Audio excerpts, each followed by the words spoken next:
تار ملک نہ رہتے۔ یہ فیصلہ عدم اعتماد کا نہیں ہے۔ 22 کروڑ لوگوں کی یہ ریاست، باہر کی طاقتیں یہاں پر بیٹھ کر حکومتیں بدل دیں۔ کسی غیر ملکی طاقت کو یہ حق نہیں کہ وہ سازش کے تحت پاکستان کے عوام کی منتخب حکومت کو گرائے، لہٰذا عدم اعتماد کی قرارداد میں مسترد ڈسلاؤ کرنے کی رولنگ دیتا ہوں۔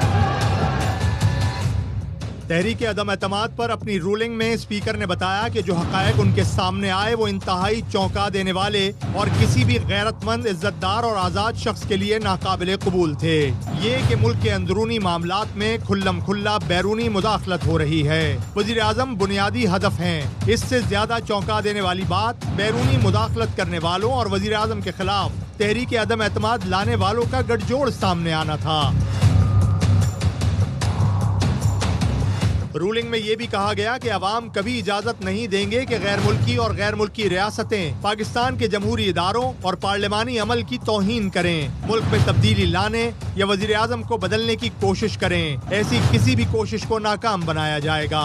اسپیکر نے قرار دیا یہ بیرونی مداخلت ہے جس میں چند ارکان قومی اسمبلی بھی شامل ہیں۔ اس تحریک پر ایوان میں ووٹ ڈالنے کی اجازت نہیں دی جا سکتی۔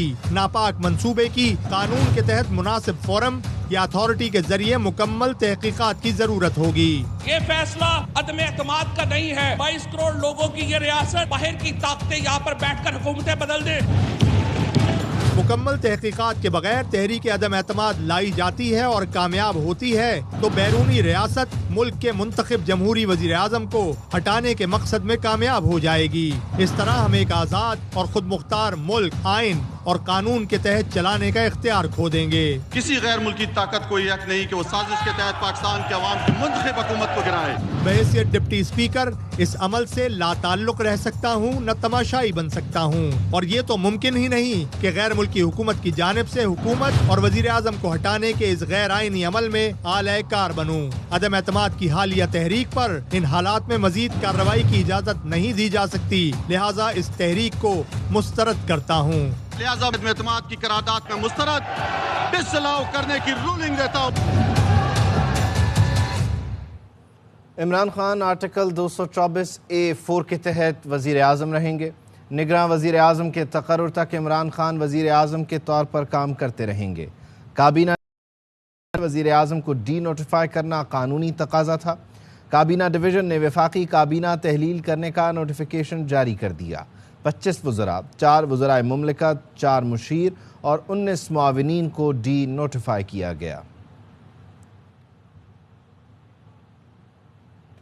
سیاسی حالات کیا رخ اختیار کریں گے؟ سپریم کورٹ کے از خود نوٹس پر 5 رکنی لارجر بینچ تشکیل دے دیا گیا۔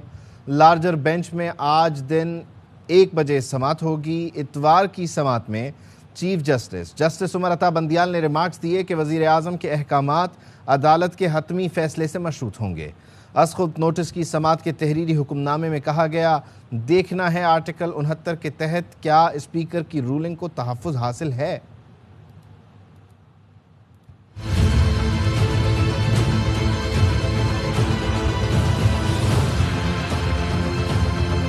سپریم کورٹ کا سیاسی حالات پر از خود نوٹس۔ 3 رکنی بینچ کے مختصر فیصلے کے بعد 5 رکنی لارجر بینچ آج دن 1 بجے سماعت آگے بڑھائے گی۔ اتوار کو مختصر سماعت کے دوران چیف جسٹس عمر عطا بندیال نے ریمارکس دیے، وزیر اعظم کے احکامات عدالت کے حتمی فیصلے سے مشروط ہوں گے۔ تمام ریاستی ادارے کوئی غیر قانونی قدم نہ اٹھائیں۔ امن و امان کی صورتحال خراب نہیں ہونی چاہیے۔ تمام سیاسی جماعتیں امن و امان یقینی بنائیں۔ عدالت عظمیٰ نے ڈپٹی اسپیکر کی رولنگ معطل کرنے کی درخواست مسترد کر دی اور اٹارنی جنرل، سیکریٹری داخلہ اور سیکریٹری دفاع کو آج کے لیے نوٹس جاری کر دیے گئے۔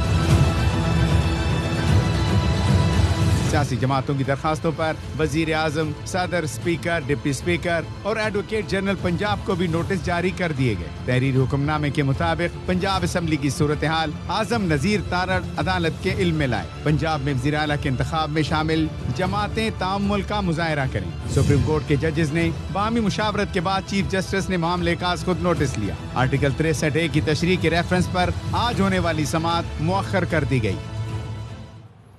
اسپیکر کی رولنگ کورٹ میں چیلنج نہیں ہو سکتی۔ اسپیکر کی رولنگ کے خلاف کیس میں سپریم کورٹ کے 7 رکنی بینچ نے یہ فیصلہ دیا تھا۔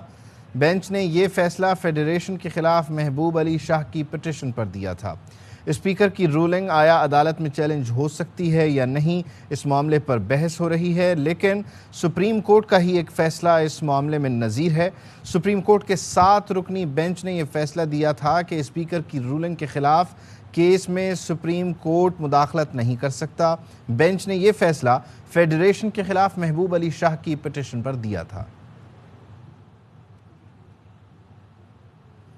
وزیر اعظم عمران خان نے پاکستان کو دھمکی دینے والے امریکی آفیشل کا نام بتا دیا۔ وہ کہتے ہیں ڈونلڈ لو نے پاکستانی سفیر کو دھمکی دی۔ ڈونلڈ لو امریکی معاون وزیر خارجہ برائے جنوبی اور وسطی ایشیا ہیں۔ وزیر اعظم عمران خان کہتے ہیں جب قومی سلامتی کمیٹی نے واضح کر دیا کہ تحریک عدم اعتماد کے پیچھے بیرونی ہاتھ ہے تو پھر نمبرز کا سوال ہی پیدا نہیں ہوتا، یہ باتیں تو پھر غیر متعلقہ ہیں۔ پی ٹی آئی رہنماؤں سے خطاب میں کہا، میں نے پہلے ہی کہا تھا کہ گھبرانا نہیں ہے۔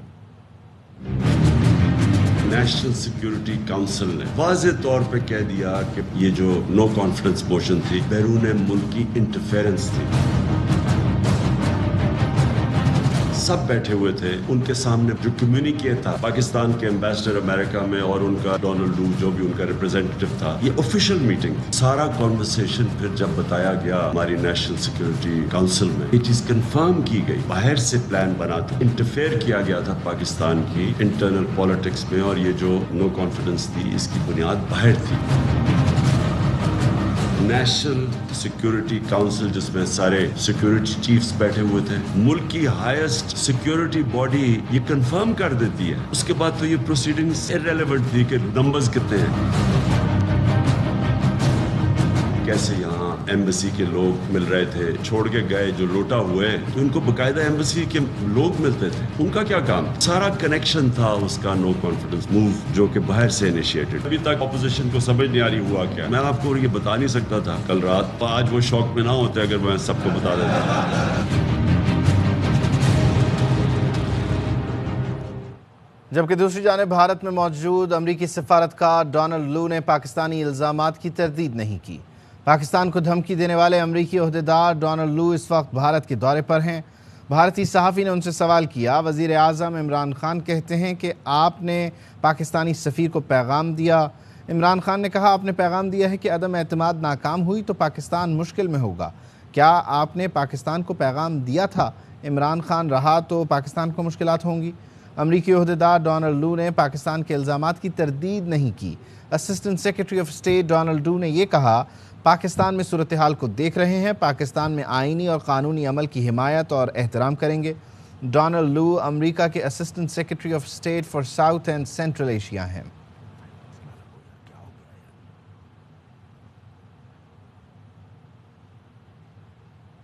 شہباز گل کہتے ہیں بیرونی سازش میں بھارت کا کردار بھی سامنے آ رہا ہے، جلد منتخب حکومت کے خلاف عالمی سازش اور میر جعفر کھل کر سامنے آ جائیں گے۔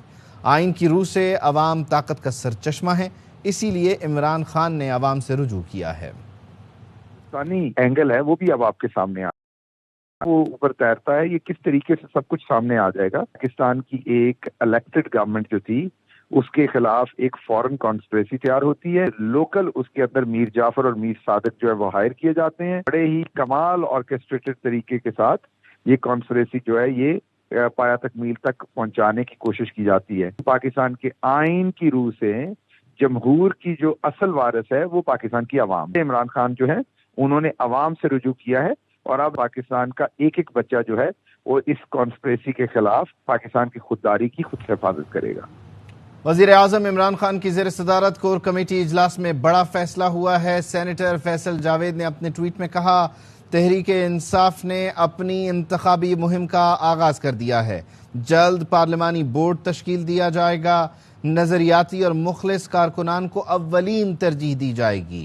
سینیٹر فیصل جاوید نے اپنے ٹویٹ میں کہا کہ انتخابات الیکٹرانک ووٹنگ مشین پر ہوں گے اور اوورسیز پاکستانی انٹرنیٹ کے ذریعے ووٹ ڈال سکیں گے، اپوزیشن بھی تیار ہو جائے۔